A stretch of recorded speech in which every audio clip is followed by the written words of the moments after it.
चुड़ैल का तालाब। एक डरावनी कहानी। एक छोटे से गांव में, जहां हर कोई एक दूसरे को जानता था, एक तालाब था जिसे लोग चुड़ैल का तालाब कहते थे।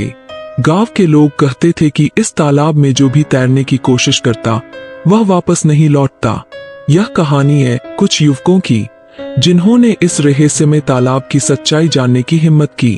रवि एक साहसी और निडर युवक जो हमेशा रहस्यों की खोज में रहता है। नीलम रवि की बचपन की दोस्त जो बुद्धिमान और तार्किक है।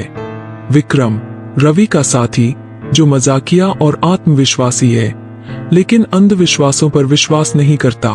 पात्रों की पृष्ठभूमि।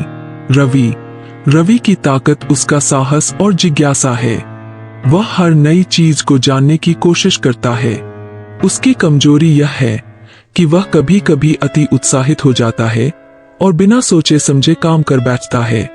नीलम की ताकत उसकी बुद्धिमानी और तार्किकता है। वह हर समस्या का हल शांतिपूर्ण तरीके से निकालने में विश्वास रखती है। उसकी कमजोरी यह है कि वह जल्दी डर जाती है। विक्रम की ताकत उसकी मजाकिया प्रवृत्ति और आत्मविश्वास है। वह किसी भी चुनौती का सामना करने के लिए तैयार रहता है। उसकी कमजोरी यह है कि वह अंधविश्वासों को नहीं मानता और हर चीज को तर्क से समझने की कोशिश करता है। गांव के लोग चुड़ैल के तालाब से डरते थे और किसी को भी वहां जाने की अनुमति नहीं देते थे। लेकिन रवि, नीलम और विक्रम ने इस तालाब की सच्चाई जानने का निर्णय लिया। वे जानना चाहते थे कि क्या वास्तव में तालाब शापित था या यह सिर्फ गांव वालों का अंधविश्वास था। रात के अंधेरे में वे तीनों तालाब के पास पहुंचे। तालाब के चारों ओर घना जंगल था और वातावरण में एक अजीब सी सिहरन थी।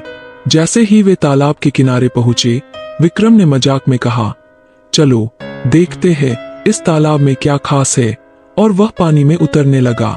जैसे ही विक्रम ने तालाब में कदम रखा, पानी अचानक काला हो गया और एक भयानक आवाज सुनाई दी। विक्रम को लगा कि कुछ उसका पैर पकड़ रहा है और उसे नीचे खींच रहा है। नीलम ने चीखते हुए रवि को पुकारा और दोनों ने मिलकर विक्रम को बाहर खींचा। तालाब के पानी में से अचानक एक छाया उभरी। यह छाया एक पुरानी चुड़ैल की थी, जिसने अपनी दर्द भरी कहानी सुनाई। उसने बताया कि कई साल पहले गांव के लोगों ने उसे गलत तरीके से दोषी ठहराया और उसे तालाब में डुबोकर मार डाला।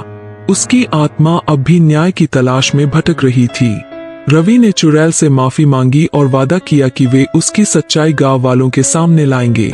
नीलम ने चुड़ैल की शांति के लिए प्रार्थना की और विक्रम ने अपनी मजाकिया प्रवृत्ति को छोड़कर आत्मा की मदद करने का निर्णय लिया।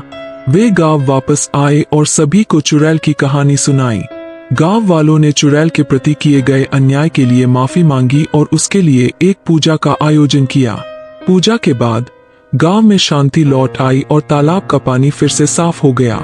लेकिन जैसे ही रवि, नीलम और विक्रम तालाब के पास से गुजर रहे थे, रवि ने तालाब के पानी में एक छाया देखी। क्या चुड़ैल की आत्मा सच में मुक्त हो गई थी, या यह केवल एक नई शुरुआत थी?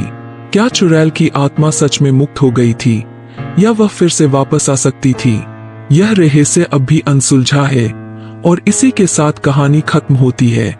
इस तरह रवि, नीलम और विक्रम ने न केवल आत्मा को शांति दिलाई बल्कि गांव के लोगों को सच्चाई से अवगत कराया।